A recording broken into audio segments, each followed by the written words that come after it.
Yo, what's good YouTube? It's YBC and I'm back with a new video. In this video, I'm going to be telling you guys tips and tricks to help you guys go 12-0 and unlimited, and also, just make you a better My Team player all around.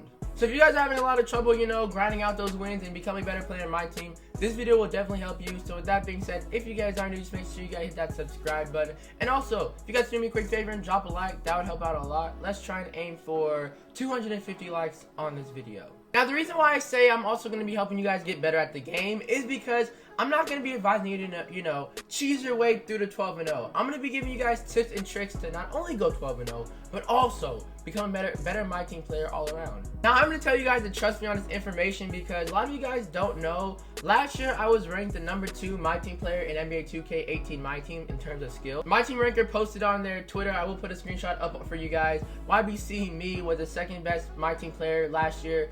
And I was, in the competition side of My Team last year. I was beating a lot of top dogs in the community, I won a lot of tournaments. I got really close to winning a lot of tournaments as well. So yeah, last year I was very, very dominant at the game. Just over time, I just kind of transformed my channel into more of a content channel where I tried my best to produce content and not so much, tutorials.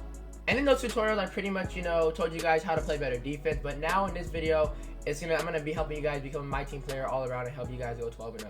So let's jump into it right here. As the first tip that I'm gonna tell you guys is to use a lineup where you guys use taller players and also a well-balanced lineup all around. Now take a look at my lineup right here. The minimum height that I have is Manu Ginobili off the bench, who is 6'6".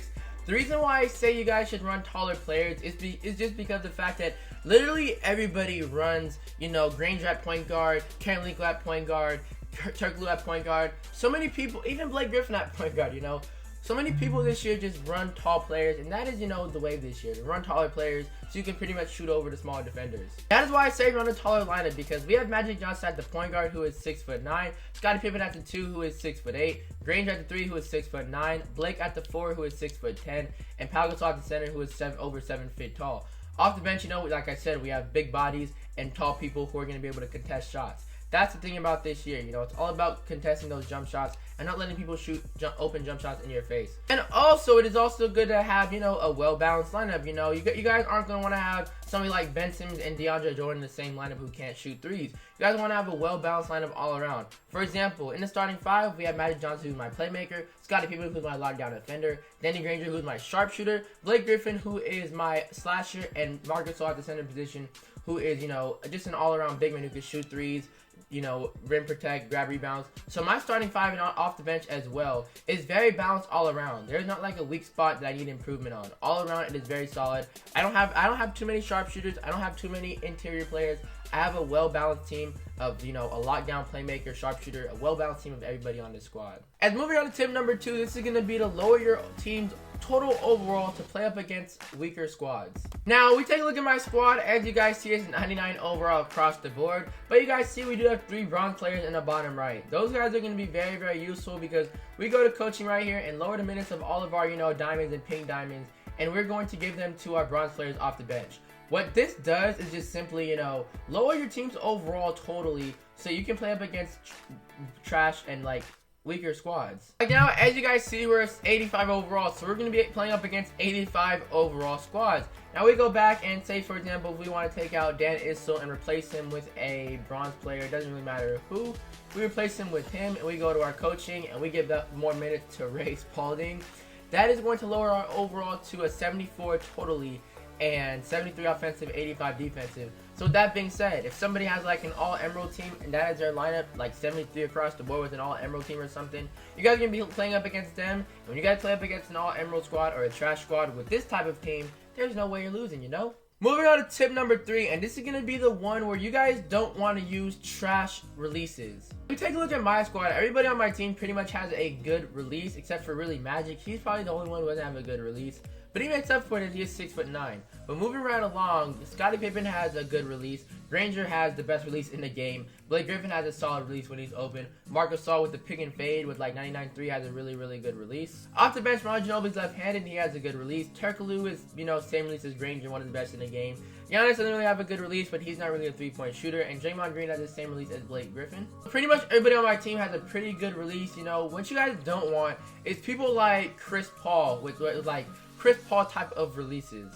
Chris Paul's release is just like, he cocks it back way behind his head, and then he like chucks it. He loads it behind his head and then just chucks it up to a point where like it's pretty much going to be contested or blocked every single time. When Magic Johnson's on Galaxy Opal Chris Paul, he pretty much shoots nothing but, you know, contested shots. And that is somebody who I wouldn't really advise using, is somebody like Chris Paul, unless you guys really know how to use him, whether it be his Ruby or his Galaxy Opal. Unless you guys really know how to use Chris Paul, he's really not worth using, you know. Elgin Baylor is another guy who has a really bad release. It's like very inconsistent, and it is very hard to green. He's not somebody who I would be using. His pink diamond is somebody who I would not be picking up because of his release. So that pretty much sums up topic number 3. Is we're going to move on to number 4, and this is more so going to be in-game, where I'm going to be helping you guys get better in-game, and this is going to be running a 4-out 1-in or pace offense. So once you guys have, you know, taller players, people with good releases, and also a lower overall team, we go into the match, right? And you guys are going to wonder, you know, what type of offense should I be running? As you guys see, with the lower overall lineup, we're going to play up against somebody who has a lower overall team. Now, pretty much we have the matchup advantage everywhere. Now, that's going to lead me into tip number 4, as once, you know, we get into the game right here, guys are going to, you know, wonder what offense you're supposed to run.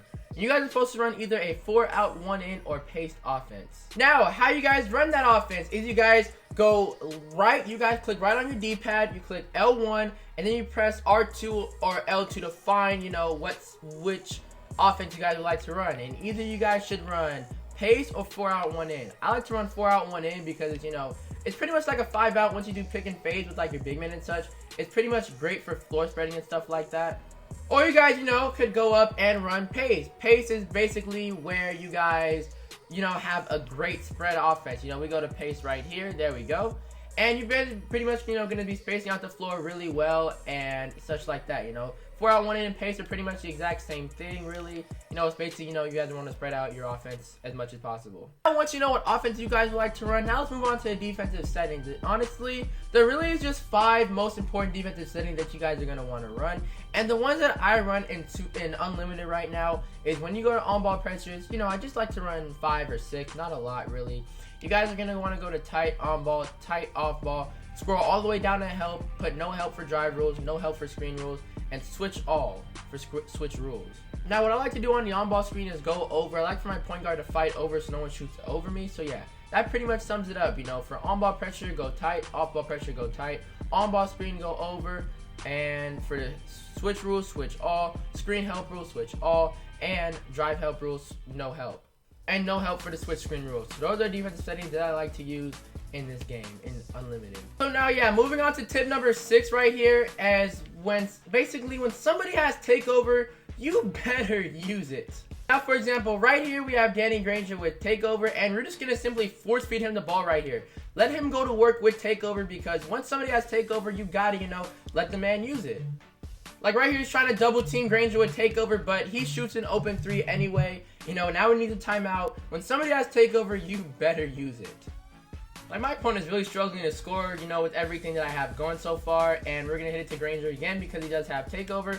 Utilize that screen a little bit. He's jumping wide open 3, green light with takeover. Right now, my opponent is getting dominated on. I'm dominating my opponent right now. So now my big man, Marc Gasol, has takeover. He has post and sharpshooting this time. This game is just... So moving on to number 7, I believe that's what tip we're on, is play in the mornings. Now, the reason why I say play in the early morning or early afternoon is because of the fact that a lot of the sweaties who like try really hard in Unlimited aren't on. Like, they're usually on late night. Like, I'm a sweaty in Unlimited. I try very hard. But I'm usually on late at night, and so are most other people, you know. We're not really on in the morning. People like me who try hard at this game, who really want to win and blow out our opponents, like, pretty much sweat, are usually on very late night. So very late night trying to go 12-0 really is going to be harder because you guys might get matched up with somebody who is a try-hard at the game. Which is why it is just, you know, best to play in the morning and early afternoon, because a lot of those people are busy like myself. But yeah, now moving on to tip number 8, and this is going to be never get frustrated. Do not play this game when you're frustrated. You guys are obviously going to lose some games and win some games, but obviously you guys are going to lose some games, you know. And when you guys lose games, it is frustrating. So with that being said, if you guys do get frustrated losing games, breathe in, breathe out, come back another day, you know. Right now I'm releasing this video probably on January 2nd. So you guys have the entire month of January. You guys have 28 more days, 4 weeks to go 12-0 to get yourself that pink diamond Hakeem Olajuwon. You guys have plenty of time to get that man, which is why it is never good to play 2K frustrated. I would know. I played with 2K frustrated before, and it hasn't turned out well for myself, and I had to learn my lesson the hard way.